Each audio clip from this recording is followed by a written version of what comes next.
নমস্কাৰ ছাত্ৰ ছাত্ৰীসকল তোমালোক সকলোকে মোৰ চেনেললৈ স্বাগতম জনাইছোঁ। আজি এইটো ভিডিঅ'ত মই আলোচনা কৰিম তোমালোকৰ যি কম্পাৰ্টমেণ্ট এক্সাম হৈ গৈছিল 2025 চনৰ এই কম্পাৰ্টমেণ্ট এক্সামৰ ৰিজাল্ট কেতিয়া দিব, গ্ৰেছ মাৰ্ক কিমান নম্বৰ দিব, কিমান নম্বৰ বঢ়াই দিব, বহি টানকৈ চাইছে নে ইজিকৈ চাইছে, সকলোকে পাছ কৰাব নে নকৰাই, তাৰপিছত তোমালোকৰ যি এডমিশ্যন হ'বলৈ গৈ আছে তোমালোকৰ এডমিশ্যন কেতিয়াৰ পৰা আৰম্ভ হ'ব আৰু তোমালোকৰ কম্পাৰ্টমেণ্ট এক্সাম পাছ কৰাৰ পিছত কেতিয়াৰ পৰা ক্লাছ আৰম্ভ হ'ব, এই সকলোখিনি তোমালোকক মই জনাই দিম।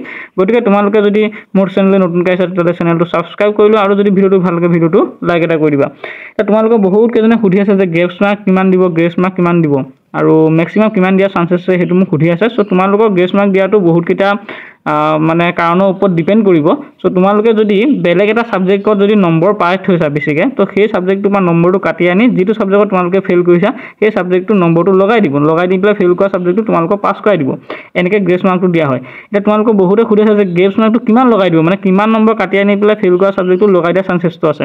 এতিয়া প্ৰথমতে চাওক, তোমালোকৰ এনেই ৰেগুলাৰ ৰেকৰ্ডটো আছে তোমালোকৰ 15 নম্বৰলৈকে এইবাৰ 2025 বৰ্ষত মানে গ্ৰেছ মাৰ্ক লগাই দিয়া চান্সেছটো মই শুনিছোঁ আৰু নিজেও দেখিছোঁ।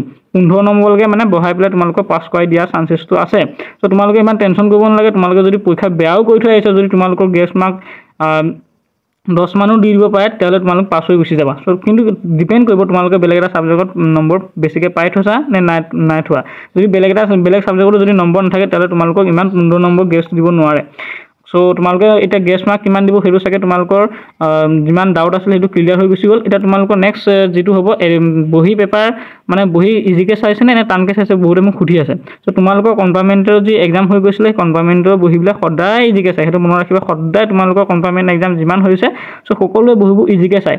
কাৰণ কেলৈ যিকেইজন ছাত্ৰ ছাত্ৰীয়ে চোকা আছিলে সেইকেইজন ছাত্ৰ ছাত্ৰীয়ে ৰেগুলাৰ পাছ হৈ গুচি গ'ল। নৰ্মেল যিটো মেট্ৰিক পৰীক্ষা হয় তাতে পাছ হৈ গুচি গ'ল। আৰু যিকেইজনে গেধা বা অলপ নোৱাৰে সেইকেইজনহে তোমাৰ মানে কম্পাৰ্টমেণ্ট এক্সাম দিয়া হয়। গতিকে গোটেইকেইটা ইমান চোকা নহয়। আৰু যিকেইজনে বহি চোৱা সকলো বুজি পায় যে যিকেইজন ছাত্ৰ ছাত্ৰীয়ে কম্পাৰ্টমেণ্ট এক্সাম দিছে চ' সেইকেইটা ছাত্ৰ ছাত্ৰী ইমান চোকা নহয়। সেইকাৰণে কি কয়, যদি 5 নম্বৰীয়া কুৱেশ্যন আছে, যদি তুমি তাৰ 5 নম্বৰ দুটা লাইনো লিখি থৈ গুচি আহিছা, তেতিয়া দুটা লাইনত হ'লেও তোমালোকক 2-3 বঢ়াই পেলাই হ'লেও কিবাকৈ নহয় কিবাকৈ তোমালোকক পাছ কৰাবলৈ চায়।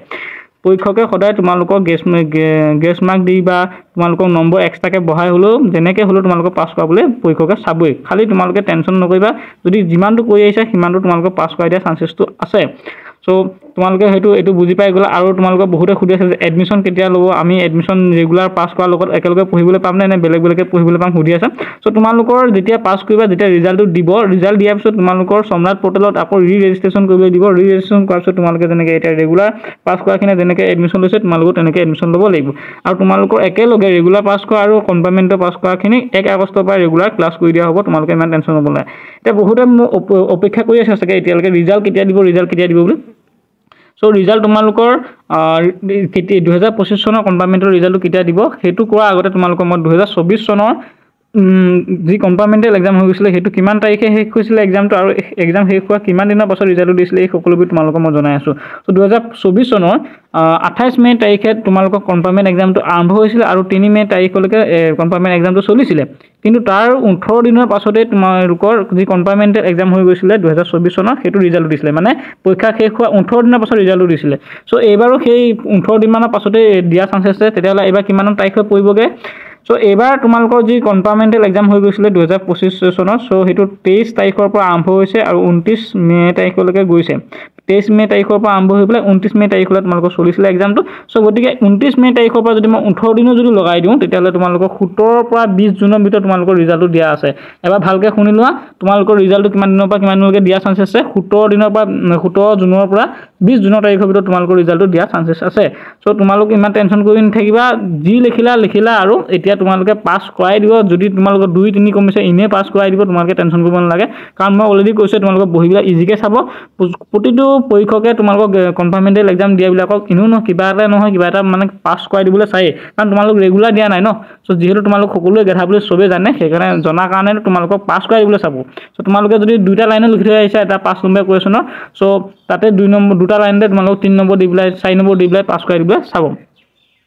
এতিয়া তোমালোকে চাগে মোৰ ভিডিঅ'টোৰ সকলোখিনি যিখিনি জানিব লগা আছিলে কম্পাৰ্টমেণ্টেল পৰীক্ষা 2025 চনৰ এই সকলোখিনি তোমালোকে জানিলাই চাগে সো তোমালোকে যদি ভিডিঅ'টো কিবা এটা ইনফৰ্মেটিভ লাগিলে তেতিয়াহ'লে তোমালোকে ভিডিঅ'টো লাইক এটা কৰি দিবা আৰু চেনেলটো ছাবস্ক্ৰাইব কৰি দিবা চেনেলটো ছাবস্ক্ৰাইব নকৰিলে কিন্তু মই যিটো আপডেট দি থাকিম কম্পাৰ্টমেণ্টেল এক্সামৰ বিষয়ে বা যিকোনো এডুকেশ্যন ৰিলেটেড যদি আপডেট দি থাকিম তোমালোকে নাপাবা সেইকাৰণে তোমালোকে এতিয়া চেনেলটো ছাবস্ক্ৰাইব কৰি লোৱা আৰু ভিডিঅ'টো লাইক এটা কৰি দিয়া পাছত তোমালোকে পাহৰি যাবা সো আজিলৈ ইমানতে ধন্যবাদ ৰাখিছোঁ নেক্সট ভিডিঅ'ত তোমালোকক লগ পাম যদি কিবা এটা জানিবলৈ থাকিলে তোমালোকে মোক কমেণ্ট কৰি পেলাই তোমালোকৰ প্ৰশ্নখিনি মোক সুধিব পাৰা আৰু তোমালোকৰ প্ৰশ্নখিনি ৰেগুলাৰ মই এনচাৰ দিম ৰিপ্লাই দি যাম আৰু যদি ভিডিঅ' বনাব লাগে মই ভিডিঅ' এটা বনায়ো তোমালোকৰ যিখিনি জানিব লগা কুৱেশ্যন আছে সেই কুৱেশ্যনখিনি তোমালোকক মই জনাই দিম সো থেংক ইউ আজিলৈ ইমানতে সমাপ্ত মাৰিছোঁ ধন্যবাদ